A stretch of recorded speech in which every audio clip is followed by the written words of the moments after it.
Hey guys, today I want to talk to you a little bit about your LinkedIn profile, okay? If you're watching this, you might be on LinkedIn and you might be on other social medias, but your LinkedIn profile needs to be built intentionally like your resume, and it all starts with your header, okay? Your header needs to show the level of authority you've had as well as what you've done. So, for example, if you are a VP of communication and marketing, don't put professional communicator on top of your resume, because when I type it, I'm not typing in for professional communicators, because if I do, if I'm searching for professional communicator, I'm gonna get 100,000 plus people.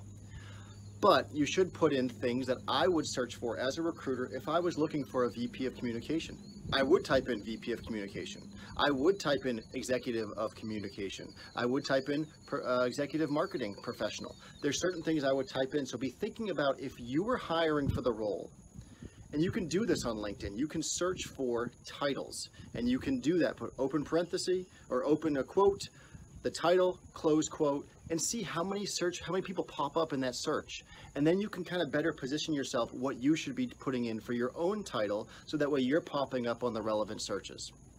Second thing, there is a spot on your LinkedIn profile that's above your About section and below your name and address, or city and state, that you click on that and you say, it says you're open to new opportunities. Click on that if you're looking for a new role. It highlights it to recruiters like me who are looking to fill roles that this person is actually open to a new opportunity, and it increases the likelihood that I'm going to reach out to you. Because often, believe it or not, people like me will reach out to people like you and you won't respond.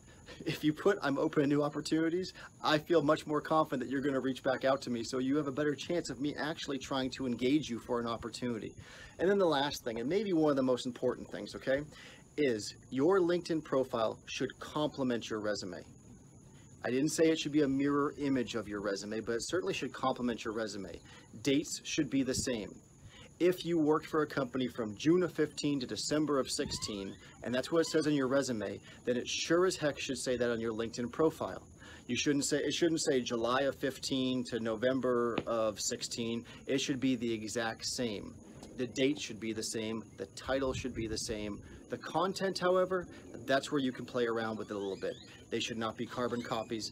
They should be different. Because me as a recruiter, the very first thing I do when I'm searching, when I get a resume and I go, I want to look at this guy or gal on LinkedIn, is I go and I looked on LinkedIn for you, and then if I'm seeing the same exact thing, you've just wasted the opportunity. Because remember, the average recruiter probably scans a resume for like 15 seconds before moving on.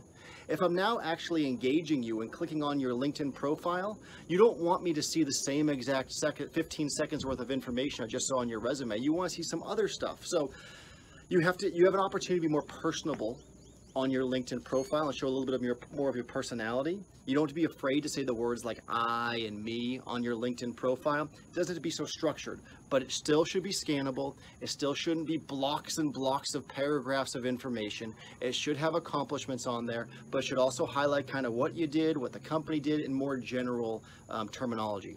So I hope that helps you. I really appreciate you watching. Hey, and if you like what you just saw, please remember to subscribe to my YouTube channel, like me on Facebook, follow me on Instagram, all by the same name, Hired How to Get the Job. And if you think someone can benefit from what they just heard who's in your network, please share this post. And lastly, if you think I can help you, please feel free to reach out to me so I can show you how to get the job if you're currently in the process of transitioning to your new career. Thanks so much. See you next time.